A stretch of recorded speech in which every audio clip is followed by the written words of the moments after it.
नए देखने वालों से वही दरख्वास्त, हमारे चैनल को सब्सक्राइब करें। वीडियो अगर पसंद हो तो इसका लिंक अपने दीगर सोशल मीडिया के दोस्तों को ज़रूर शेयर करें।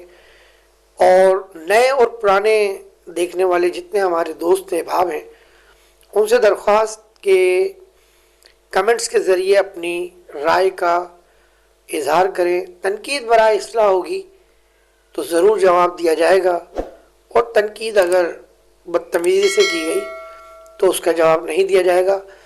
जो लोग मेरा चैनल देखते हैं तो उनको पता है कि मैं एक एक कमेंट्स का जवाब देता हूँ। आज भी कुछ कमेंट्स हैं, मैं चाहता हूँ कि स्टार्टिंग में मैं वो मुख्तसर से जो है कमेंट्स उनका मैं आपको बता दूँ, क्योंकि मैंने कहा था कि कुछ दोस्तों को कि मैं कमेंट्स के ज़रिए जवाब तो देता हूँ, लेकिन कुछ दोस्तों ने कहा कि लाइव सेक्शन में भी आप हमें हमारा जो है कमेंट्स बताया करें। तो एक भाई ने लिखा था, बग़ैर किसी तासुब के होटलों को 10 बजे रात को बंद किया जाना चाहिए, क्योंकि मशकूक लोगों के लिए ये बैठने की सहूलत मिल रही है इनको। ये भाई आप बिल्कुल सही कह रहे हैं। मैं पिछले व्लॉग में बोल चुका हूँ कि इन होटलों पर स्नेचर और डकैत बैठते हैं और वो यहीं से अपने टारगेट को चुनते हैं। इसके बाद एक कमेंट था, अल्हम्दुलिल्लाह कराची भी हमारा है, पेशावर भी, लाहौर भी, पूरा पाकिस्तान हम पख्तूनों की, क्योंकि हम ही पाकिस्तानी हैं, कोई इंडियन महाजिर नहीं है, हम कहीं भी रहेंगे और कारोबार भी कर सकते हैं, कोई माइका लाल भी रोक नहीं सकता। ये मेरा जो कमेंट्स हैं इस पर मैं लिख लेता हूँ और मैं इसका जवाब दूंगा एंड में। इन भाई को मैं जवाब दूंगा बिल्कुल मैं एंड में। इन्होंने कहा कि हम कहीं भी कारोबार कर सकते हैं, ठीक है ना, तो इसका मैं जवाब दूंगा लाइव सेक्शन में। अच्छा, उसके बाद एक कमेंट्स आया था, इन्होंने नारा लगाया था अल्ताफ़ हुसैन साहब के हवाले से, और भी कमेंट्स हैं। तो जो दीगर कमेंट्स हैं तो वो मैंने उनको लाइव जवाब दिए हैं। वो मेरे इस जो कल की वीडियो थी उसमें कमेंट्स में जाके देख सकते हैं, मैंने उनको लाइव जवाब दिए। ये वो कमेंट्स हैं जो मैंने अभी देखे हैं, और मसरूफियत में मैं रहा तो ज़ाहिर है मैं नहीं देख सका। कराची के जो ये भाई ने हमें कहा है कि हम कहीं भी पूरे पाकिस्तान में कारोबार कर सकते हैं, तो मैं इसका जवाब लाइव दूंगा। प्रोग्राम का आगाज़ करते हैं। हैदराबाद में एक इलाका है जो तकरीबन मैं समझता हूँ कि ये अगर हम इस तरफ जाते हैं सरफराज कॉलोनी की तरफ तो उसके थोड़ा आगे का इलाका लगता है। तो यहाँ पर अल्ताफ़ हुसैन साहब के बैनर भी लगे और डॉक्टर इशरत उल इबाद साहब का, गवर्नर सिंध, इनकी भी जो है वो पोस्टर वगैरह लगे। और क्योंकि मैं पिछले दिनों हैदराबाद में रहा तकरीबन 9 दिन, 1 दिसंबर से और 10 दिसंबर तक, तो कई इलाकों में मैंने विज़िट किया, कई इलाकों में मैंने सर्वे किया, तो और लोगों से भी कुछ मालूमात की। तो डॉक्टर इशरत उल इबाद के हवाले से लोगों ने कहा कि हम इनको देख रहे हैं और हमारे इनसे राब्ते हैं। ये सर्वे के हवाले से मैं बात कर रहा हूँ, ठीक है ना, कि कोई एक्सक्लूसिव ख़बर नहीं है, ये कोई सोर्सेज की ख़बर नहीं है। ये मशावरतन मैंने लोगों से मशवरे किए, बात की, पान के केबिन वाले से बात की, दुकानदारों से बात की, होटल्स वालों से बात की, होटल में लोगों से मैंने मशवरतन पूछा, जो एक सहाफ़ी का काम होता है। तो ये मैं वो राय बता रहा हूँ। अल्ताफ़ हुसैन साहब का बड़ा हैदराबाद में ज़ोर है, और हैदराबाद में अल्ताफ़ हुसैन के जहाँ बैनर लगे, जहाँ का मैं बता रहा हूँ, तो वहीं से गिरफ्तारियाँ भी हुई हैं। तकरीबन 6-7 लड़कों को रेंजर्स ने जो है वहाँ से उठाया था। वो उनका क्या हुआ, कहाँ है, ये अभी तक कुछ पता नहीं है। जो कराची से गिरफ्तारी हुई थी वो तो मैंने आपको कल के व्लॉग में बताया था कि वो सब 50-50 हज़ार मुचल्लके यानी कि बॉन्ड पेपर पर उनको ज़मानत पर रहा कर दिया गया। और इसकी हमारे पास वीडियो भी अभी क्योंकि मौसूल हुई थी देर से, तो अगर ये वीडियो लाइब्रेरी में हमारे होगी तो एडिटिंग करने वाले इसको इस वक्त हो सकता है चल भी रही हो, अगर आप देख रहे हो। तो ये हाई कोर्ट का मंजर था, इसमें अल्ताफ हुसैन साहब के जो कारकुन पकड़े गए थे 90 के अतराफ से, मुक्का चौक से यादगार शोधा तक, तो खैर वो नहीं पहुँचे थे, तो वो सब रहा होने वाले लोग शामिल हैं। तो ये मैंने आपको बता दिया कि हैदराबाद में अल्ताफ हुसैन और इस डॉक्टर शदरवाद की जो सरगर्मियाँ बढ़ रही हैं और लोग भी उनको देख रहे हैं। अच्छा, तजावुज़ात का खात्मा ये एक बड़ा अहम मसला है। मैंने पहले भी कहा था कि सुप्रीम कोर्ट से लेकर मेयर कराची तक, मतलब supreme court, high court high level है, दायरे जस्टिस साहिबान मौजूद चीफ जस्टिस हैं, और फिर उसके बाद अगर आप देखा जाए तो वज़ीर बल्दियात हैं, सेक्रेटरी बल्दियात हैं, गवर्नर सिंध हैं, वज़ीर आला हैं और वज़ीर बल्दियात हैं, और फिर मेयर कराची नीचे अगर देखा जाए तो तबके पर ये आता है। तो किसी के भी अहकाम नहीं माने जाते, चाहे कराची हो या हैदराबाद हो। हैदराबाद में भी भरपूर तजावुज़ात है, कराची में भी भरपूर तजावुज़ात है। कोई टाउन कराची का ऐसा नहीं है जहाँ तजावुज़ात ना हो, जहाँ होटलें जो है वो फुटपाथों पर कायम ना हुई हुई हो, मेन रोडों पर होटलें कायम ना कहीं हुई हो, सब जगह ये तजावुज़ात है। पैसा कौन ले रहा है ये किसी को नहीं पता। कौन सी सुलेमानी टोपी पहनने वाला शख्स है जो पता ही नहीं चलता कि वो पैसे लेते हैं। लैंड इंक्रोचमेंट काम करते हैं, असिस्टेंट डायरेक्टर्स इंक्रोचमेंट के ख़िलाफ़ काम करते हैं, लेकिन कहने वाले कहते हैं कि ये पैसे लेके दोबारा सामान छोड़ देते हैं, फिर वो तजावुज़ात लग जाती है। ये अल्लाह बेहतर जानता है। सॉरी। अच्छा, लियाकताबाद में 2 नर्सरियाँ मैंने पहले पॉइंट आउट की थी, मैं फिर बता देता हूँ। एक लियाकताबाद डाकखाने पर और पुल के नीचे, और एक लियाकताबाद नंबर 10 रियाज गर्ल्स कॉलेज अंजुमन स्कूल भी जिसे कहते हैं, उसके साथ दरवाजे के साथ वो नर्सरी। ये दोनों नर्सरियाँ, मुझे नहीं पता और इन साहब के नाम कितनी नर्सरियाँ हैं, लेकिन ये दोनों नर्सरियाँ शाहजी साहब है कोई, उनके नाम पर ये चलती हैं। जब मैंने वहाँ पूछा कि ये नर्सरी कौन देख रहा है, इसका कौन मालिक है, किसके पास है, तो उन्होंने कहा जी ये शाहजी हैं। मैंने कहा कौन से शाहजी हैं, कहाँ होते हैं, तो उन्होंने कहा डाकखाना वाली नर्सरी में मिलेंगे। खैर ये वहाँ भी दस्तयाब नहीं थे फिलहाल। अच्छा देखिए नर्सरियों का हाल, अब आप देखें ये वीडियो चल रही होगी, मैं अपनी गुफ्तगू जारी रखता हूँ, लेकिन आप ये वीडियो देखते रहें साथ साथ। ये जो वीडियो आप चल रही है ये लियाकताबाद नंबर 10 की है और अंजुमन स्कूल के, रियाज गर्ल्स कॉलेज के स्कूल के साथ ही वाक़या है। ये आप देखें, क्या आपने कोई ऐसी नर्सरियाँ देखी हैं, मुझे आप बताएं। क्या ये नर्सरियाँ, ये जो आप गमले देख रहे हैं टूटे फूटे सूखे हुए, पानी भी नहीं है इसमें, क्या ये नर्सरियाँ इसी तरह चलाई जाती हैं? मैं उन हक्काम बाला से सवाल कर रहा हूँ जो नर्सरियाँ अलाट करते हैं फुटपाथों पर, सड़कों पर। महकमा बगात हो या कोई और डिपार्टमेंट हो, मुझे नहीं पता, क्योंकि हमने जब भी कोशिश की तो बड़ा घुमा दिया जाता है हमें, और हम सिरे तक पहुँचे ही नहीं है। इस खबर के बाद कोशिश करेंगे फिर सिरे तक पहुँचने की, अल्लाह मालिक है।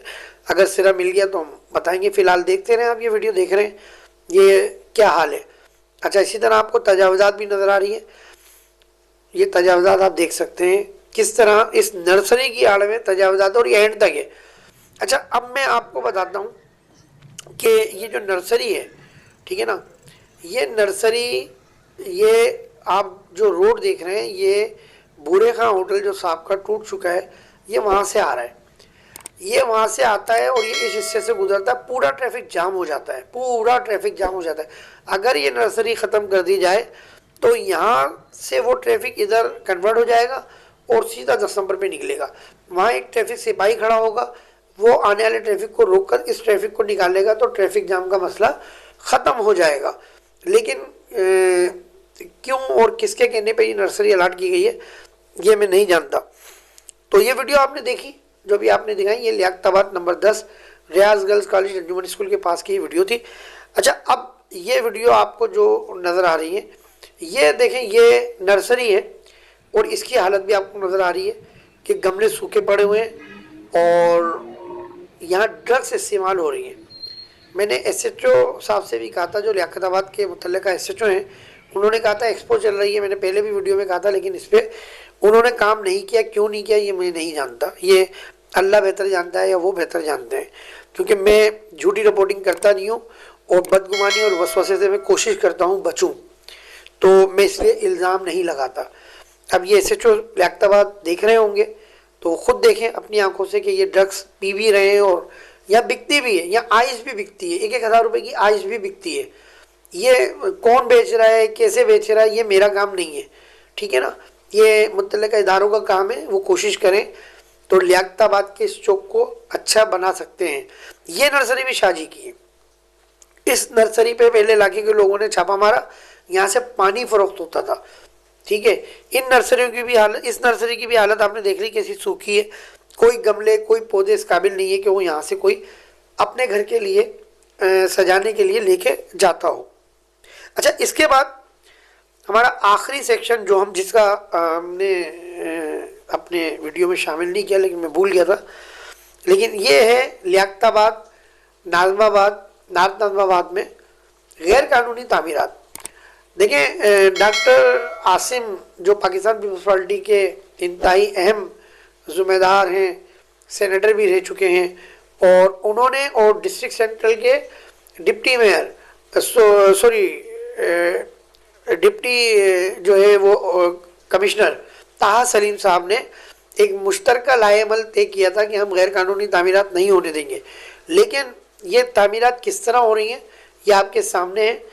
ये तामीरात लियाकताबाद में भी हो रही हैं, ये तामीरात नाज़िमाबाद में भी हो रही हैं, नॉर्थ नाज़िमाबाद में भी हो रही हैं।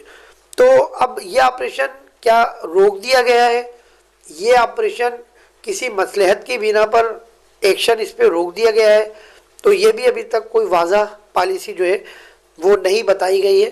लेकिन इजाफी फ्लोर चौथे, पाँचवें, छठे नाज़िमाबाद में और लियाकताबाद में डलना शुरू हो चुके हैं। अच्छा, FIR काटने की बात की गई थी कि गैर कानूनी तामीरात करने वालों के खिलाफ या सरपरस्ती करने वालों की FIR काटी जाएंगी।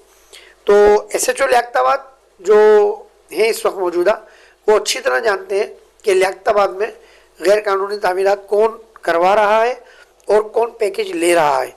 अब वो उन लड़कों के नाम जानते हैं नहीं जानते, मैं नहीं जानता, खैर उनसे बात होगी तो उनको मैं बताऊंगा कि कौन कौन से लड़के हैं जो पैकेज के नाम पे लाखों रुपया रिश्वत वसूल कर रहे हैं। मैं नहीं जानता कि वो बिल्डिंग कंट्रोल में पहुंचाते हैं या नहीं पहुंचाते, क्योंकि एक साहब का मैंने अपने सोशल मीडिया पर जो है वो न्यूज़ चलाई थी, तो उनका फ़ोन मेरे पास आया था। उनका नाम था उमेर मिरंडा। इन साहब ने मुझे एक दफ़ा पहले भी थ्रेट दी थी, लेकिन मैंने कुछ कहा नहीं, क्योंकि मुझे पता है कि ज़िंदगी बहुत अल्लाह के हाथ में है। जहाँ मुझे बताना था वहाँ मैंने बता दिया था। और अब एक बार फिर उमेर मिरंडा ने एक प्लाट नंबर वो मुझे बताया कि ये खुद मेरा है और मैं आपको कॉल कर रहा हूँ इसलिए कि भाई आप ज़रा ख्याल रखना। किस लिहाज से उन्होंने कहा, किस अंदाज से कहा, ये मैं जानता हूँ। रिकॉर्डेड कॉल है, मेरे पास मौजूद है इस कॉल की रिकॉर्डिंग। तो उमेर मिरंडा के बारे में मालूम चला है कि ये लियाकताबाद में गैर कानूनी तामीरात के पैकेज लेते हैं और इजाफी फ्लोर डलवाते हैं। समथिंग 5/300 कुछ करके इनका प्लाट नंबर है, वो मेरे पास लिखा हुआ है लिस्ट में। तो मैं SHO लियाकताबाद साहब से भी बोलूँगा कि वो ऐसे अफराद को जो है वो इन्वेस्टिगेशन करें और मालूमात करें कि बिल्डिंग कंट्रोल के नाम पे कौन जो है वो पैकेज ले रहे हैं लाखों रुपए, और वो उन पैसों को किस तरह यूटिलाइज़ कर रहे हैं, कहाँ पहुँचा रहे हैं, ये वही बेहतर जानते हैं। लेकिन मैं अपनी इस वीडियो रिकॉर्डिंग के ज़रिए बताता चलूँ कि उमेर मिरंडा नामी शख्स ने मुझे थ्रेट दी थी, धमकी दी थी।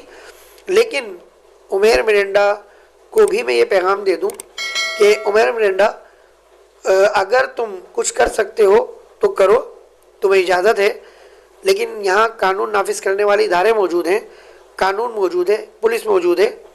मैं आपके ख़िलाफ़ कानूनी कार्रवाई करूँगा। ये वीडियो मेरा एक पैगाम है और मेरी एक विल है कि अगर मेरी जान को कुछ हुआ, मेरी फैमिली को कुछ हुआ, तो उमेर मिरंडा नामी शख्स जो है वो इसका ज़िम्मेदार होगा, क्योंकि उमेर मिरंडा ने मुझे धमकी दी थी कि मैं इनकी साइड ना छापूं।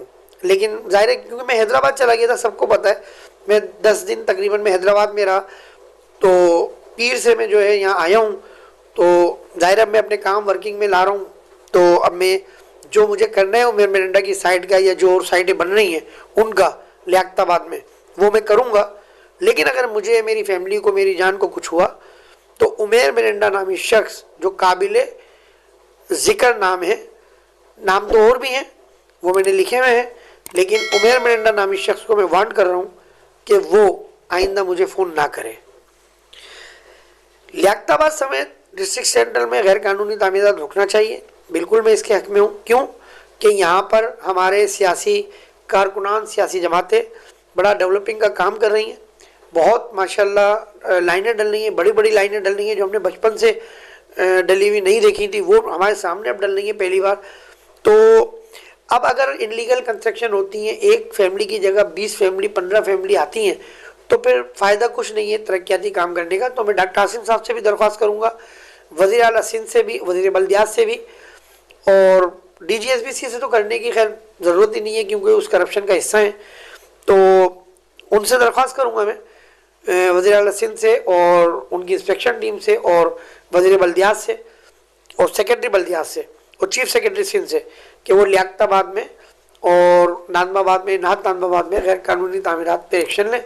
और लियाकताबाद की जो लिस्ट है मेरे पास प्लाटों की, वो इंशाअल्लाह ताला मैं बाकायदा तहरीरी तौर पर मुतल्लिका इदारों में दूंगा, जिसमें उमेर मेरंडा के भी नंबर शामिल हैं, जो बन चुके हैं वो भी और जो बन रहे हैं वो भी। अपना बहुत ख्याल रखिएगा। प्रोग्राम का इख्तिताम करते हैं और दुआ गो हूँ और आपसे भी दरख्वास्त से दुआ करें पाकिस्तान के लिए, पाकिस्तान के कौमी इदारों के लिए, सलामती के इदारों के लिए, पाकिस्तानी फोर्सेस के एक एक जवान, एक एक अफसरान के लिए कि अल्लाह उन सब की हिफाजत फरमाए। ये जागते हैं तो हम सोते हैं, ये हैं तो हम हैं। आखिर में एक कमेंट्स और एक और कमेंट्स उसका मैं जवाब दे दूं कि एक साहब ने मुझे कमेंट्स किया कि हम पाकिस्तानी हैं, हम कहीं भी कारोबार कर सकते हैं। तो मैं ये यूट्यूब चैनल पे बैठ के बोल रहा हूँ कि आप मुझे पेशावर, कोयटा, पंजाब में कारोबार करके दिखाएं। अगर आप उर्दू बोलते हैं तो मैं आपको सलूट पेश करूँगा।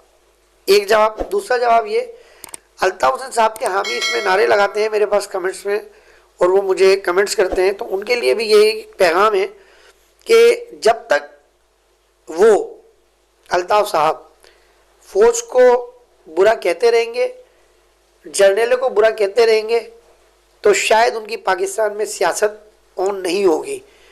क्योंकि फ़ौज है, फ़ौज का एक एक सिपाही, एक एक अफसर है, एक एक जनरल है, तो हम सोते हैं, हमारे बच्चे महफूज हैं। अपना बहुत ख्याल रखिएगा। कैमरामैन अरज अब्बासी के साथ मुझे को इजाज़त दीजिए। अस्सलाम वालेकुम व रहमतुल्लाहि व बरकातुहू।